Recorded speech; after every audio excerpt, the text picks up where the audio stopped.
Corrupt Authority by yours truly. We are always prepared for the worst, came Captain Arcada's smooth reply to Kenta's question. Head to the Evergrande K9 Growlith unit. A Pidgeot will be stationed there to fly you to Saffron. The Navy reports excellent weather. If all goes well, you could be in Saffron in 20 minutes. Any questions, Sergeant? That meant it was time to stop asking questions and get moving. Kenta saluted automatically, in spite of the fact that he was crouching on the floor and his superior couldn't see him anyway. I have my orders. Sergeant Nina, moving out. Kenta closed the phone in his hand, thought for a moment, then turned and opened the employees-only door to be met with Curtis's inquiring face. Listen, he said quickly, looking him seriously in the eyes. I've just gotten a very petty mission, which could turn out to be more serious than it's being treated. I need to leave you, but I just want to make sure you remember. I know, said Curtis without smiling. If anything happens to you, I need to get rid of the stuff in your closet and under your bed. Yeah, and keep your eyes open to everything that's going on around you, okay? Kenta waved to him before turning and sprinting towards the exit. Stay well. Same to you, Kenta. The following Pokemon training conditions are to be met by the 1st of January 2008, starting at midnight, stated the voice of a very plain-sounding woman, as words appeared on Hibiki's television screen in place of Kurisawa at the pedestal. First condition, no minors may be registered as trainers. Only adults with a completed high school education will be legally recognized as responsible holders of Pokemon. What? Roared Hibiki at the set, causing both of his parents to jump beside him. That's not fair! They can't do that! Second condition. Henceforth, all trainers are limited to 2 Pokemon per trainer, except for special circumstances. Exceptional situations will be provided at a later date. What? Hibiki bellowed again, even louder than before, managing to cause his parents to jump a second time. 2 Pokemon? I can understand their wish to keep trainers from having unlimited Pokemon, but they're going way too far! Third condition. Uber Pokemon, or Pokemon with exceptionally high power levels, are no longer permitted to any trainers except military officers. These Pokemon include... Is Kenta a military officer? Asked Hibiki's mother from behind him, to his father. He shook his head. I don't think his rank is high enough. That's probably why they make him keep that Everstone attached to his Shogun at all times. All current trainers, be advised. All boxed and party Pokemon are scheduled to be sent to rehabilitation centers, where they will learn how to live in the wild once again. G.R.I.P recommends that you start thinking now about the 2 Pokemon you wish to keep. Preteen and teenage trainers may register online to keep their Pokemon temporarily detained until... I wonder if Kenta knew anything about this, Hibiki muttered aloud, thinking so hard that his temples began to throb. He was never a big Pokemon collector, he just sought a Pokemon to commemorate every region. His Beedrill represents Kanto, his precious Typhlosion is Johto, Shelgon stands for Hoenn, and he gave me my Munchlax as the Sinnoh Pokemon. Okay, think. He hasn't been keeping that Beedrill with him lately, which is understandable, I guess. Hibiki's eyes widened. Wait, of course! That leaves him with only Typhlosion and Shelgon. 2 Pokemon. He did know about this! Hibiki punched the ground furiously, and his mother and father inched silently away from him. He knew, and he never told me! That jerk! What kind of a brother keeps these things from his only sibling? He's nothing but a selfish ass! Now, Hibiki, calm down, said his father in a reasoning tone, placing his hands up disarmingly. We don't know that Kenta was told anything in advance. He's still only a foot soldier. That's right, Hibiki, added his mother in the same calming voice. Why don't we call him? He's still in the Hoenn region, so he wouldn't have seen... Where are you going? Hibiki, who had gotten up to leave as she was speaking, looked down angrily at her. Oh, I'm not going anywhere. Not for another 4 years at minimum. There's no need to keep it hidden, Mom. I know you're happy that they've just blocked me from my life's biggest ambition. Smile, why don't you? With that, he turned away and darted out of the living room and up the stairs. His parents listened to the door slam and looked miserably at each other. Compared to being hovered around in the tight clutches of his Beedrill, Spear, Kenta found Pidgeot flight to be much less claustrophobic. Having never ridden on top of a giant bird before, he'd initially expected falling off to be a constant problem. Yet the Pidgeot's training made the flight a pleasant experience rather than a worrisome one. Kenta felt weightless, free, as though he weren't being supported by anything, and any fear of heights was nullified to the thrill of being alone in the skies with the cold wind blowing through his hair.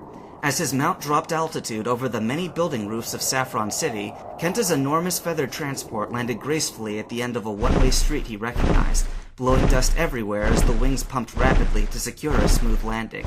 He barely leapt off when the Pidgeot took flight again, rising about 20 feet up and then bursting off into the clouds like a bullet. He watched the great bird go, never ceasing to be impressed by the awesome might of Pokemon, and almost didn't notice that his phone was vibrating. Shaking himself back to reality, he pulled it out of his pocket and raised it to his ear. At the same time, he began to jog down the familiar road towards the looming Sylph building in the distance. "Hello? Kenta? It's Mom." "Oh, hey!" Was it just his phone, or did her voice sound congested? Kenta's stomach flip-flopped, and he considered what she'd probably just heard on the news. Is everything all right?" He paused. "Mom, are you crying?" No. There was a silence, and then his mother's voice returned, stronger than before. "We were watching the match you'd attended when the television suddenly changed to a live broadcast from G.R.I.P, and Hibiki, he..." She stopped again, and Kenta could hear her swallow over the phone. "Hibiki heard some things that caused him to go out of control. He shouted at me. He hasn't done that in years." "Oh." Kenta subconsciously slowed his pace to a walk as he tried to think of a response.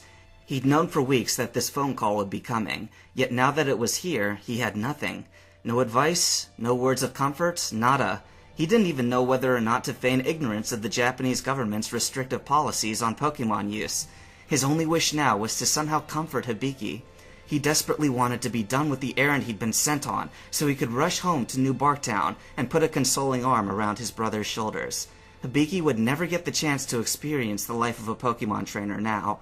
He might get to have a mock shot at the adventures much later in life, but it wouldn't be the same.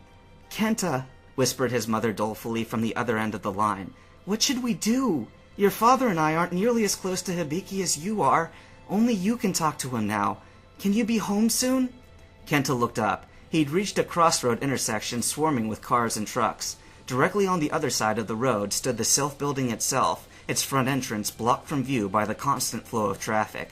The traffic lights were changing, and he hurried to make his reply.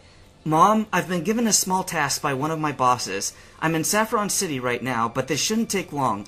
With any luck, I can be home in a few hours. Hibiki should have calmed down a little by then." "You may be upset by the news also, Kenta. Just thought I'd warn you." "Thanks. I'll see you soon. I love you, Mom." As Kenta snapped his phone shut and pocketed it, the cars behind him halted, and the crosswalk appeared almost magically. Standing on the other side, with his arms crossed and a scowl on his face, was an elderly man in a police uniform, whom Kenta recognized immediately. Sprinting to the other side of the road, he halted and saluted his superior subtly. "Lieutenant Shin, Sergeant Niner reporting for duty, sir." "At ease, Kenta," muttered his companion quietly, and the two officers strode smartly towards a nearby park bench surrounded by groups of pecking Pidgey. They barely sat down when the latter reached into his side pocket and pulled out a box of chocolate snack sticks. "Here, have some Pocky." Kenta reached out and took the box, noting it was bulging at the sides even before he felt the hefty extra weight tug his arm down. He pulled open the side tab and glanced a peek inside, then stared incredulously at his partner.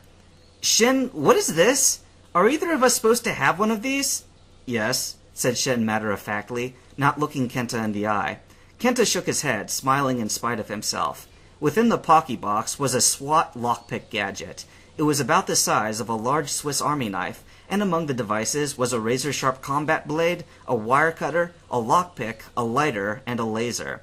Kenta shook the military appliance into his pocket and discarded the empty Pocky box, knowing full well that he could be charged for treason if caught in possession with the lockpick by another officer. He looked at Shin, bemused, and raised an eyebrow. "Is that all you have for me, then? No smoke or stinger grenades? I've heard those are useful." "We can't be too careful, Kenta," said Shin in a low voice, looking at the main front doors of Sylph out of the corner of his eye. "Do you think it's any accident that our communicators would die in the very building where the Master Ball is being made? I'm not going in there with reliance on any electronical devices, and my partner would be well to follow my example." "Well, there goes my taser," thought Kenta. "Any combat situations will require deadly force now. We sure have a lot of power." "Shin," he said suddenly, as a thought came to his head. "Before we go in, I've got a hypothetical question." His companion smiled. "I like that sort of thinking. Ask away." Kenta clasped his hands together. This thought had been on his mind ever since he'd first been told about G.R.I.P's intent to seize thousands of trainers' Pokemon. He'd never voiced his opinion, out of fear that he would sound disloyal to the military. The thought hadn't gone away since then, but buzzed in the back of his mind like white noise as he'd sought constantly to preoccupy himself. Now he needed to get it out, and there was nobody he trusted in the militia more than Shen.